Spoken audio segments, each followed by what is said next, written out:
Welcome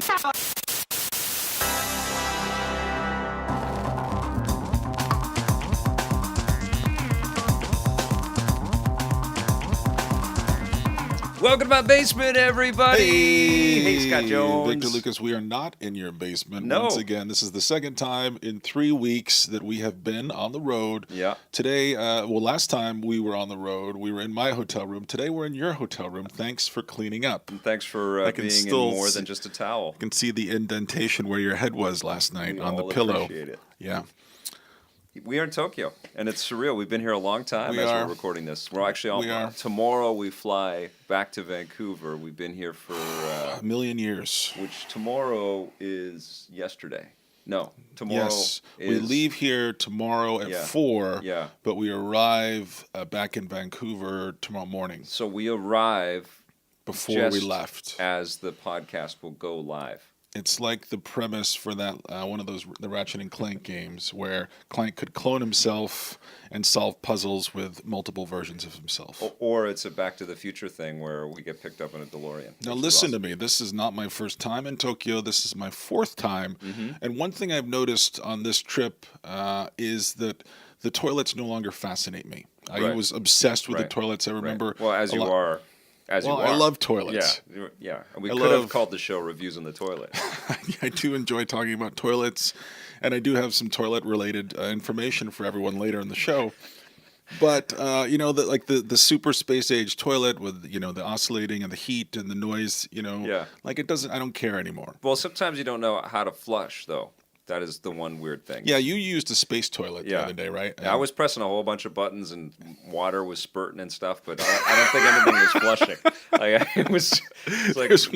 I couldn't figure it out, so sorry to the next person. There's one button that I think turns your turds into a smile. You just press the smile button and it just goes into a nice half moon. This is the land of cute, though, isn't it? I mean, it is. If you could turn cute into a commodity, Japan has got you covered. Yeah, people like cute things here. People like little tiny birds and happy faces. I mean, everybody. You see like middle-aged dudes with cell phones and they have little jangly little people, on chains and stuff stuck to them. But I always feel like whenever I'm in a bad mood, if I wear pastels, it brightens my mood. So I wonder if they're all actually miserable and that this is their way of trying to cheer themselves. I don't know, man. I don't know. I mean, this is my favorite trip to Japan so far, apart from missing my family obscenely. I missed them so much. But it is, because we've been here for like 9 or 10 days already, I feel like we've really got a good culture dunk. Today's day 9. Yeah, it's been amazing to take the trains and to see people and to... It doesn't feel as foreign to me. It doesn't feel as mysterious. Because we are fucking living here. We are kind of living here. We have moved in. We are living here. People seem pretty happy, and we are working on a documentary on the making of. I guess it's not a big deal. It's not really a big secret. It's The Evil Within. We're working with Bethesda, and we're putting together the behind-the-scenes videos for The Evil Within. So we were interviewing Shinji Mikami, which was surreal, and all of the other team members. Kimura-san, who is the producer, was fantastic, and everybody that we worked with over there has been really cool. And what was interesting is the international flavor of the studio. There were people from Spain there were British people, there were Americans, and things have changed. This isn't such a faraway land or a faraway country anymore. This is a real international, especially Tokyo. It's a true international city. Yeah, I was surprised to find so many people from so many disparate parts of the globe working on this game, because I always think of the Japanese teams as being consisting only of Japanese people. Yeah. But yeah, we met that one guy from Spain. There's lots. Can I say there's lots of white people on the team as well? Just people from everywhere who, I was trying to think about this. I was trying to imagine one coming here to work with somebody like Shinji Mikami. Now, this guy, from meeting him, was blew my head clean off. Yeah. I love this. This guy hasn't made a bad game. I love all of his work so much. I mean, Resident Evil 4, He's the director of Resident Evil 4. I mean, this guy is a master at his craft, and to see him in person and to just, I actually looked him square in the eyes for about an hour and a half because I was the one doing the questioning, and we looked deeply into each other's eyes, and Yeah. I feel like I got a glimpse of his soul. Yeah. I saw it in there. But everybody here, like that whole team, I just realized slowly over the course of the 2 or 3 day, I guess it was almost 4 days production schedule, Yeah. that we're talking to mostly the team that made Resident Evil 4. Yeah. And that was so exciting And because Vanquish. that is one of my favorite And God games Hand. of all time. Yeah, I mean this guy Mikami-san has worked on so many of our favorite games. A bunch of them I think are going to end up on our top 100 list, and it was a surreal honor, And when you do things like that, I also visited Kojima Productions. I had a nice get together with a producer that I worked with on the making of Metal Gear Solid 4 back in the day, and it was a good meeting. It was also surreal to be in those hallways because we spent a lot of time working on that documentary. But when you meet somebody like Mikami and you have the opportunity to work with them a little bit like that, you kind of feel like you become part of the team, and I certainly felt that with Rocksteady when we were working on the Batman Arkham Yeah, I Asylum. felt sad to leave yesterday. Right, Yeah. that you spend a lot of time with these guys, Yeah. and you feel They were not sad to see me leave. no, they want you out of the way, and we try to be as respectful as we can of the work environment. And But we we've try got lights and we've got Yeah. cameras, we've got equipment, we're loud, we're from North America, so But after I left that meeting at Kojima Productions yesterday, I was like, holy crap, man, how did I get here? How did I get to be able to work with these people? Like, I thought about Hideo Kojima specifically because Metal Gear Solid was, I think, first debuted at E3 '97 in Atlanta, because I think it came out in 1998. that was back when you were on your second toupee. Yeah. Well, we were shooting. I mean, I've been to every one of those E3s, and I remember shooting the Konami booth and shooting the Metal Gear Solid stuff. And I remember I was working with Tommy then. And we were both so excited. Who? About this game coming out, and I think we had some remembrance of the NES days. But then you play Metal Gear Solid, and it is profound and amazing, and typifies the the potential of what the PlayStation could be, and you flash forward many years, and you get to work with people that built these kinds of things. It's totally surreal. Yeah, I guess it's kind of like it's almost on, maybe not quite, but it's almost on par with seeing somebody like George Lucas in person. You're like, oh yeah, they're really just people who Yeah. tried to make something awesome, Yeah. and they succeeded at making something awesome. But going back a little bit to your point about this being a global enterprise working Yeah. on the evil within, I was trying to think, like, what is it like for a guy from Spain to, one, get hired to be part of the team at Yeah, Tango? the guy that we met from Spain worked with Konami and on the Castlevania game, the Lords of Shadow game. You got to come here, Yeah. and you got to learn the language, Yeah. and you got to get ready to work in about as foreign an environment as you could possibly imagine. Yeah. And what an experience! What Yeah, a but I journey! think- And then to work with somebody like Mikami. Yeah. Wow! What an incredible opportunity. In this era, or in this area that we're in too, which is very far removed, it feels, from Tokyo Center. I mean, it's not that far because you can train everywhere. But we're in Odaiba, and it's they have the Gundam statue here. They have shopping malls everywhere. It feels very touristy. It is touristy. There's a lot of people on dates. You Yes. see a lot of people holding hands and very taking romantic. photos together. Yeah, Yeah, it's There's, been like, romantic. soft jazz playing everywhere. So We're, you're right at surra- home. we're surrounded by water. Yeah.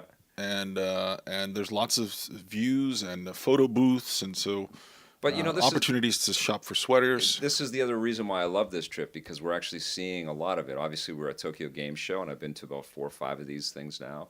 And the thing about TGS is that it's at the end of the year, and we're not really surprised by too much. The thing that I was most excited to see was the Vita TV, the new PlayStation mini console, and that was fantastic. And that reminds me, thank you to PlayStation 4 for sponsoring Vic's Basement, and Thank you, PlayStation 4. you and PlayStation Canada. You guys rock. And remember, PlayStation 4 comes out on November 15th. But that was what I was most excited to see. But most of what I saw at TGS is kind of old news a little bit. There's never any breaking news here. I mean, at this point, this late in the year, especially with the holiday season just over the next hill, there's never any real surprises. It's just kind of, I was thinking about that. Like, there are obviously a lot of people who make this journey, and it is, I think, from a game journalist point of view, or from somebody who gets to do what we do, like, this is the ultimate nerd journey. Like, everyone goes to E3, right? You dream about going to E3 in the beginning, but then once you get steep yourself a little bit in the business, you start dreaming, oh, what will it be like to go to Tokyo? And you see these guys walking around and with the smiles on their faces and all their bags and stuff, and they're really excited to be here. But I have to say, like, it was kind of an anemic show. Like, it's never as robust as I hope it's going to be. I mean, the Makuhari Messe, where they hold the show, is a huge space, and so maybe that's part of the problem. But the booths all feel very far apart. Well, there's two reasons. Obviously, it's the console transition, so there aren't that many brand new games or totally like ready for public consumption games, because that's the way these games have to be as well, right? They're being played by the public, so they need to work. And the new consoles are just hitting, so there aren't that many titles that are ready to go and be on the show floor. And also, a lot of developers have transferred over to mobile development, and it's pretty hard for these game companies that are launching mobile titles to create huge booths to, Wait a second. Are you defending the Tokyo Game Show? Is that what you're trying to do? No, but I felt let down by it as well. Even I'm though always it was let attended down by when I come here. almost 300,000 people. They say it's the biggest one. It didn't feel like the biggest one. Didn't feel that crowded. I felt it be more crowded in previous and Tokyo probably Game because shows. there were more booths. But we also talked about this a little bit. Nintendo never has any presence I here. know. They're always just like, screw it, we're not going to Tokyo Game Show. We're our own thing, and that's Nintendo through and through. They're like, we're not in the games business, we're in the Nintendo business. But I just can't believe that they would go to such great lengths to separate themselves, but also it just kind of feels jerky. Like, just show up, connect with your fans. There's people who travel from all over Japan just to be here for one moment. There's people who travel from all over the world just to see the games here. To not have Nintendo have even one bit of anything. Yeah, except for the third-party partners that they have some of those things on display. But you're right. I feel if anywhere Nintendo's absent is felt more, it's here. Like, this is. It should be, and I think the thing was founded to be, and I would hazard to guess that Nintendo has been a part of Tokyo Game Shows in years past. It should be a cultural statement about how important the industry is to the world, because the world really does show up for this, not just the citizens of the country. The absence of Nintendo is really felt, and I hope that they reconsider. I hope that they come back. It would have been awesome to see some of these new Wii U titles on the floor out there. Well, on my way to your room, we're actually right next door to each other, but slowly over the course of this week, I have seen a pile accumulate outside your door of, there's a little black bag that arrives every morning. I'm not sure if you know what's in the bag or what it is. What is it? Yeah. Well, it's a newspaper. And I know that you're a future man and that you're always looking ahead, and you don't want to talk about tomorrow. That's old news. Yeah. But those are newspapers, and every day the staff here at the hotel we're staying at will deliver a new one to Victor Lucas's door, and it just goes on the pile at this point. I actually handed it back to the guys. I'm not going to read the newspaper. No offense to my friends and colleagues that work for newspapers, but I'm not. I don't sit down and read the newspaper anymore. Yeah. I get all of the news from Twitter. Well, listen, surfing and stuff. I actually saw. I wondered where these newspapers came from, and this morning I got up. I get up early whenever I do anything. I'm a morning person, and I saw the newspaper man this morning, and he just looked at your pile and just put another one on your pile. Did he? Outside the door? Yeah.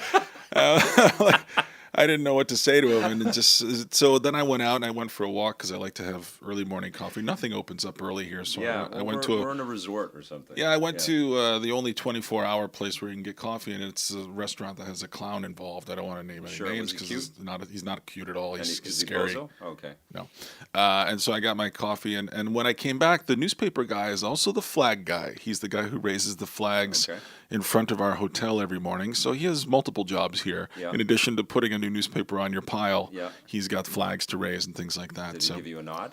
Yeah, we recognized each other. I'm like, Yeah. yeah, here I am with my coffee coming back from the restaurant with the clown involved. But speaking of the restaurant with the clown involved, this trip to Tokyo, the most surprising thing for me is how many one of our favorite coffee chains now is everywhere. And I Yeah. don't remember it being like this. Right. But it's very Good easy. sidestep around mentioning them, but I bet people could guess. Yeah.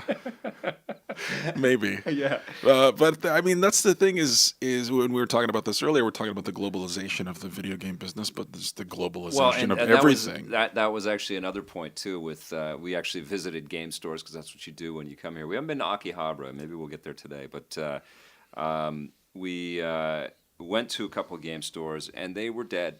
There were no shoppers in But there. that said, if you go to another chain store, which is a convenient mart, which we also have in Vancouver, Yeah. has two numbers in the title. I don't want to say which numbers they are. Yeah. It's really fun to try to talk around these names. But you can buy games in that convenience store. Yeah. You can actually just get cards for your 3DS, and you have codes on the back. Which is cool. And Yeah. we do see a ton of 3DSs and Vitas and stuff like that on the trains. I see more 3DSs here than I do Vitas. I've seen a couple of Vitas. Yeah. But I've seen And lots of phones. lots of iPhones. phones. Yeah. Yeah. And people That's are the other gaming. thing that's changed too. Is everybody like the phone thing is it's big here too. I heard that Puzzle It's awful big. Puzzle and Dragon or Puzzle and Dragons or Puzzles and Dragon or something like that. Yeah. This is the most profitable video game in the world right now, and it's only available in Asia. I think it was made here. It makes $5 million a day. Puzzle and Dragon. Yeah, and it's coming to it's coming to North America. Yeah. Or it's already in North America, and it's going to Europe as well. But it makes $5 million a day. Wow, we got to get in that business. Well, listen, one of the things that we haven't mentioned, 3 letters, GTA. Yes. We actually had this idea that we were going to buy GTA 5, the Japanese version, I but wanted it's that not so out bad yet. until October. Yeah, it doesn't come out until a bit later, but everybody in the world is playing this game. It's impossible to avoid the news Yeah. and the tweets, and everybody seems to be loving it. Sean and How Marissa had an awesome review on the show. they It was sure really did. Entertaining. How excited are you to go home and not only see your family, but also play GTA 5? I'm so excited, Yeah. man. I can't wait. I can't wait to go through Los Santos. I know I'm not going to dig it as much. I'm already preparing to not dig it as much as Red Dead Redemption. I just love the fantasy. You might of be Red Dead. surprised. I might be, and I hope I am. You might be I surprised. hope I am. But I'm a little burnt out on being the bad guy, and sort of.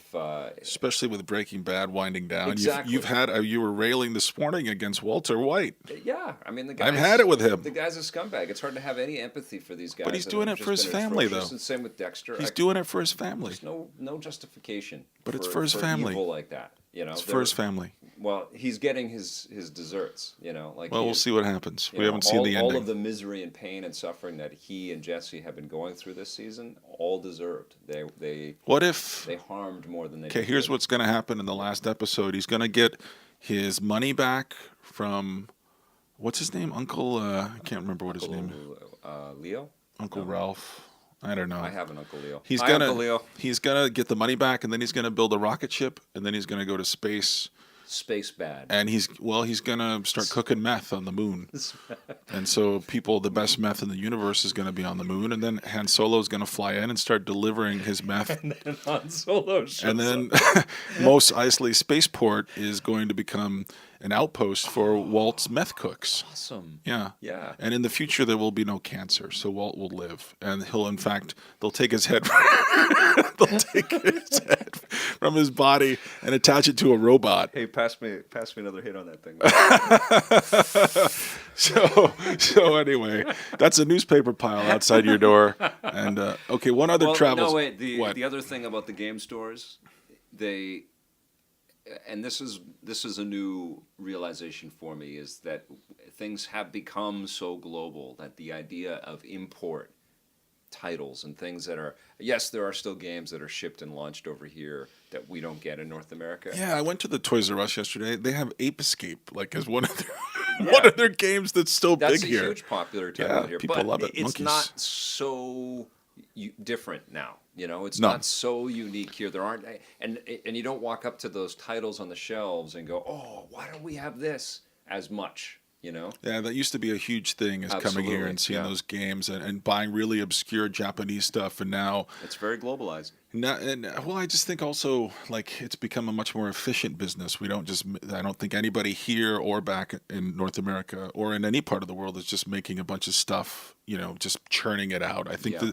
the days of the sort of WeWare or the junk is kind of behind us. I Well, think I mean, that's part of the reason why we're in the boat we're in now, is Yeah. because there was just so much stuff that people stopped caring about. Well, the teams used to be, I mean, apart from now that there are all these indie developers and mobile game developers out there, but the teams used to be a lot smaller and the risks were a lot smaller, and there was a lot more, in terms of financial risks, there were a lot more creative risks because companies wouldn't go out of business if they tried a few different things, but that's not the case anymore. And these teams are enormous. There are 200 plus teams now to make these AAA type titles that have to break through internationally. It's the same kind of stuff that we're seeing out of Hollywood right now. Now, the last time we were on the podcast, you talked about the fact that you could play Grand Theft Auto 3 now as Yeah. a portable game, and you Yes. could hook it up with your controller. And Yeah. so Grand Theft Auto 3 Watch, which is where we check in with Victor to see Yes. how close he is to the end. Yeah. So where are you right now? I'm still a few missions in. I'm not super far into the game. What happened? Well, What the hell happens is this? You start getting the weapons, and I forgot how hard the weapon targeting was in Grand Theft Auto 3. Sounds like a little sandbagging to me. Yeah, we got a lot better as we progress with open world games. With the very first sort of epic, world-changing open world experience of Grand Theft Auto 3, targeting was a little bit tricky. So it's almost like you have to go back in time and put yourself into a more forgiving mindset to reconcile that you can't really shoot at the bad guys. You know what you can do, though? Just run them over with your car. You can do that. That's and in I have fact been doing that. an easy way to a little pro tip for people out there. No, it was never about, especially in Grand Theft Auto 3, about mowing people down. It never worked that well. You just kind of like crossed your fingers and hoped that everybody was dead at some point, and then it said mission passed, and then you get your money and move on with the game. But it runs on the Android. I've got the Nexus 7. It runs as well. Basically, you haven't played any. I've played of it some on the plane. since. I played some on the plane, but now we're Okay. reviewing a whole bunch of stuff, and we've got all our portable machines, and we've been playing Vita and 3DS and iPad and all kinds of stuff. Okay, so we'll I check haven't in had with all- you next week on the 'cause we'll all be podcast as playing it well. on the way back. And we'll see how much Grand Theft Auto 3 you've played. Now, listen, one little travel tip, a couple of travel tips I want to share with listeners out there. If you are going on a trip, here's what I do. Yeah. And you should think about doing this as Okay. well. Newspapers. Well, I'm big. I have a lot of body to wash every day, right? Right, yeah. I'm almost 6'3". Right. And so you put soap. well, I don't like to use the little bars of soap in the hotel. They're too small. In fact, one of them could accidentally slip into a hole on your body. You don't know where the soap is going to go. So what I like to do is bring a man-sized bar of soap with me. So I take a... So it won't slip in anymore.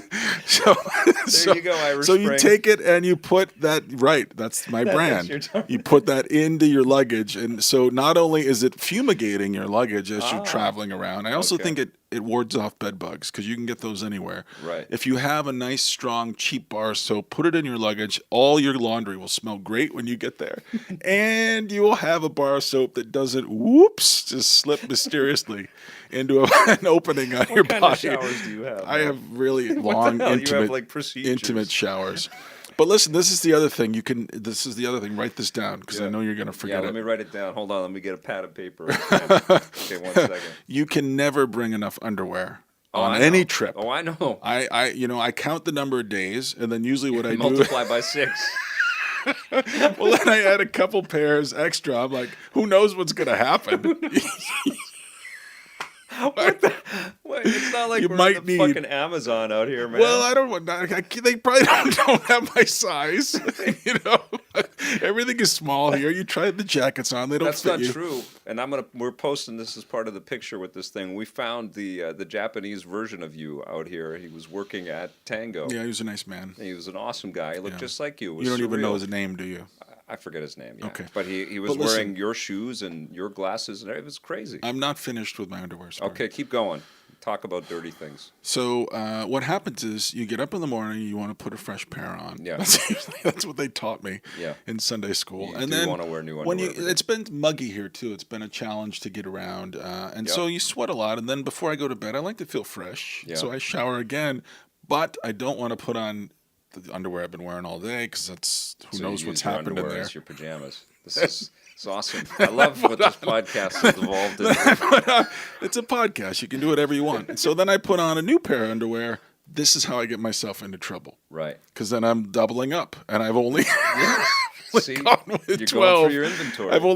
I've gone through my whole inventory. So, and then I wake up in the morning, and I've been wearing this underwear for sleeping. And who knows? We need an indie developer to create Scott's quest for Ginch. But listen, who knows what's happened to that underwear in the night? Yeah. Like, who knows what's happened? Right. Like, I can't wear it again Can't wear it the next day. again. Right. So now, here I am, day 9 of this trip, and this morning So there's 3. I'm frantically going through my luggage. I'm out. I have no underwear left, and I'm thinking, what am I going to do? I've got to go through all day today, Yeah. and I got to go through a 10-hour flight tomorrow with what? The same pair of underwear, or God forbid, no underwear? What am I going to do? Just lay in some Kleenex? Just to give me some protection. You're really worried about this. Well, This is really I was preying so on your worried mind. that this morning I threw 5 pairs of underwear, which cost 310 yen to wash, into a plastic bag, and I dropped them off at housekeeping. Each? 310 a piece. Wow. So it's about $15 to get my wash underwear 5 washed. pair. It's just so I can feel fresh on the plane tomorrow. We're surrounded by shopping malls. Just go out and buy new They underwear. don't have my size. I'm too big. I'm too big here. What do you want me to do? He is kind of like Godzilla walking around. I can't. I can't find my size of underwear. So Yeah. and plus I want to wear my ones that I'm familiar with. they're all broken in. Why do I feel like you're confessor sometimes? It's just like we If have I this don't private tell you talk. these things, who am I going to tell? So let's talk about what you've been playing on this trip. What's been fascinating you? The thing that's really captivated me is SteamWorld Dig, which I can't stand the name of this game, but It's a stupid name. it's a great game. And You play a little robot, a little steam-powered robot that has to go digging through the environment. Basically, you build your Metroid-like tunnels in this thing, kind of like Dig Dug, and you just sort of whip around and you $9. It's for the 3DS. Yeah, Get and- people to fly over All right, first. cool. And you pick up a pickaxe, and then you're grabbing jewels, and that's your currency, or you convert them into your currency. You buy all kinds of cool upgrades. Listen, I saw you playing this game. I looked over your shoulder, and you said, I found this game in the eShop. It's really cool. It's kind of like Metroid and Dig Dug, and you play a little turtle. And I just thought, I cannot get far enough away from this game fast enough. Like, what the... Quick, let me think about underwear. I hate when you do that to me and you just spring a game that you describe as cool that you discovered. Most of the time, you're wrong. In this case, you are right. It's very cool. I started playing this thing, and I was gripped, Yeah. and it's terrific. Yeah, it's like the artwork in it is beautiful. really way better I than went you to would ever bed think last it would. night. I have all kinds of other great shit to play. I Yeah. have great stuff on the Vita. I have great stuff on the iPad. All I was thinking about was that game. I don't know Because why. You know what it is because you're unveiling the mysteries of it as you go. But It's not just your We haven't like reviewed it yet, and we are about to review it. So Yeah. I don't want. You're right. It's Yeah. about there's an element of self-expression when you look back at the tunnels you've made that Yeah. you have to traverse because it keeps forcing you to go back to the surface, which Yeah. I found annoying at first, but then now I kind of enjoy. yeah. You're like, I built all this. This is kind of my underground civilization. It's really cool. Yeah. Yeah. So it's we're gonna really review cool. it. It's gonna look for it on the show very Yeah. soon, but I'd say worth $9. It's expensive. You got to support stuff like this, man. I mean, like honestly, creativity like this, unique kind of titles like So this. good with find polish. from you. Good find. And I tweeted about it, and the developers said we should get them on the show. So maybe what we'll do is we'll Skype them into the podcast. They're far away. They're Aren't they in Sweden? Yeah. I Yeah, don't even that's- know what time is it in Sweden. I don't know. What time is it here? What I think day it's- is it here? It's the morning. Yeah, well, we'll be playing a little bit of that, I'm sure, on the flight back. Yeah. We'll be You playing know, some more GTA 3. how was your flight out here? That's a tough flight. I remember 2 meals, but I remember I could see you across the way, and you get a special meal. Yeah. 'Cause Right away, You're the Victor vegetarian, Lucas. yeah. If you Yeah. order the vegetarian, that's another travel tip. Yeah. If you order the vegetarian meal, you get it first. You don't have do. to wait for the cart. I know. And I'm I like, thought it Vic, was like some mistake when they came up the first you time. were done eating before I even anybody even came by. I know. You were like asleep over there, full belly. Yeah, and then I was gaming up a storm and watching movies like crazy. It goes by like this now, you know. It kind of did. Like I was dreading the flight so much because I'm big, as we've established. Yeah. Most underwear doesn't fit me. Yeah. But and most plane Let's seats go also. back over the notes. Let's the go. show notes. Yeah, let's comb back over everything.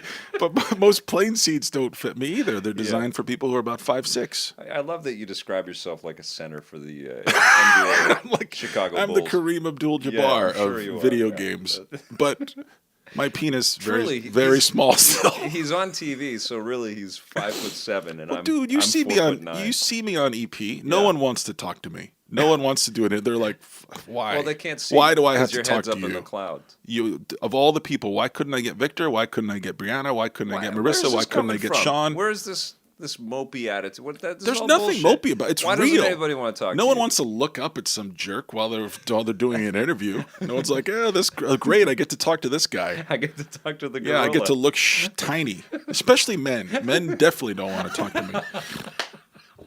It's Have true. you noticed that? Yeah, they're like, oh, Oh, this, not I this pulled this guy. guy and the wheel of EP. This is what it lands on. Jose, or maybe Jose has the same problem.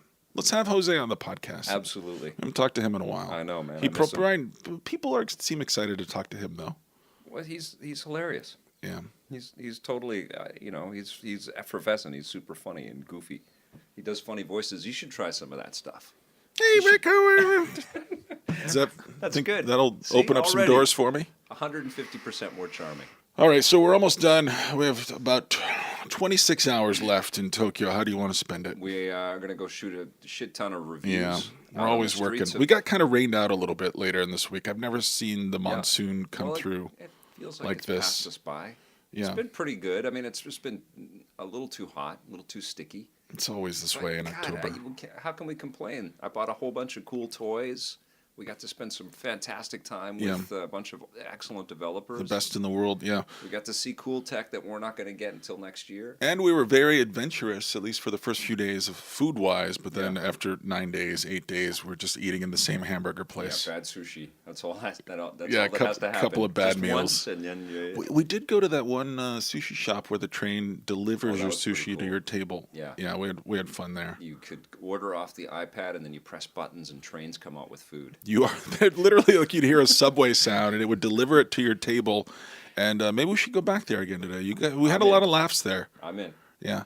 I'm in for that. All right. So this is us signing off from Tokyo. Yes. Do you want to thank our sponsor once again? Absolutely. Sony and the PlayStation 4. When does it come out? November 15th. And are you going to be first or second in line? Or third? I will be ahead of the first person in line. You will. Okay, Yeah. you'll push the first person down, and you're Yes. like, I'm first. Yes, in a train that also has sushi on it. Does it come in different colors?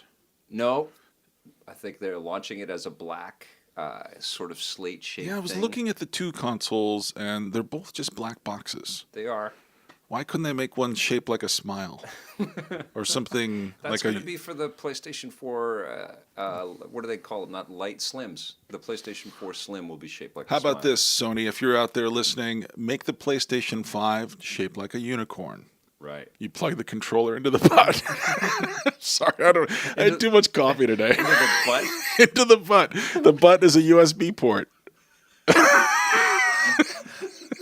Okay, you're never coming to Japan again. Why? Something Come on. happened to your You head. made me stay here for 9 days. I want to go home. I miss my cats. I'm going to go home and just cover myself in Your cats tomorrow. are going to be like, who? Yeah, they're over me. Yeah, for sure. Anyway, Thanks for listening, Yeah, wrap everybody. it up. Let's go. Let's go. Let's go shoot. Let's go. Let's All go right. home because we'll be one day closer to the PlayStation 4. See you next time, listeners to Vic's Basement. Next week, we will be back in the basement. Yeah, can I say Stitcher? Go ahead. Stitcher! Stitcher. Yes, and iTunes and our website. Thanks for listening. Bye, everybody.